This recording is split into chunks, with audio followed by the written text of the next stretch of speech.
Hello अस्सलाम वालेकुम नमस्ते वेलकम टू आवर चैनल। आज का जो रेसिपी है वो है एक बहुत ही यूनिक बंगाली रेसिपी। तो मैं सोच रही हूँ क्यों ना मैं बंगाली में ही बोलूँ, भूल चूक माफ़ कीजिएगा। আজকের রেসিপিটার নাম শীতল। সব বাঙালির প্রিয় তাই না? শীতল বানাইতে লাগে আমার ছোট ছোট শুকান মাছ আর কচু পাতার যোনটা স্টেম পার্টটা হয় ঠাড়িটা ওইটা লাগে। শুকন মাছগুলো আমরা ফ্রাই করে নেব অল্প অল্প, গরম কড়াইয়ে দিয়ে ফ্রাই করে নিলে হবে। তারপরে আমরা কচুর যোনটা ঠাড়িটা আছে ওটা ছোট ছোট করে কেটে নিব। আর গ্লোভস আমরা পরেছি কারণ কচু কাটতেছি, হাত তো খাজাবে।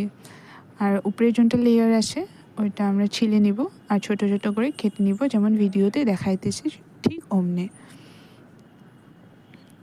তারপরে আমরা মিক্সিতে দিয়ে নিব ঠাড়িগুলো ছোট ছোট যে কেটেছি আর গ্রাইন্ড করে নিব। শুকান মাছ মিক্সিতে দিয়ে আমরা গ্রাইন্ড করে নিব। শুকান মাছ আর কচু আমরা গ্রাইন্ড করার পর প্লেটে দেখতে পারতেছেন। আর সঙ্গে আমরা নিয়েছি হলুদ। সব কিছু একটা প্লেটে আমরা নিয়ে নিয়েছি কারণ এখন আমরা সব মিক্স করব। ভিডিওতে আমরা দেখাইতেছি যেভাবে ওইভাবে আপনারা করবেন।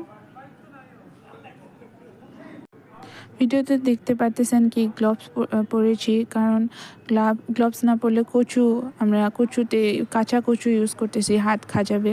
তো গ্লোভস পরাটাই ভালো, আপনারাও গ্লোভস পরেই কামটা করবেন। তো এমন করে গোল লাড্ডু বানিয়ে নিয়েছি, তার উপরে হলুদ লাগিয়ে দিয়েছি।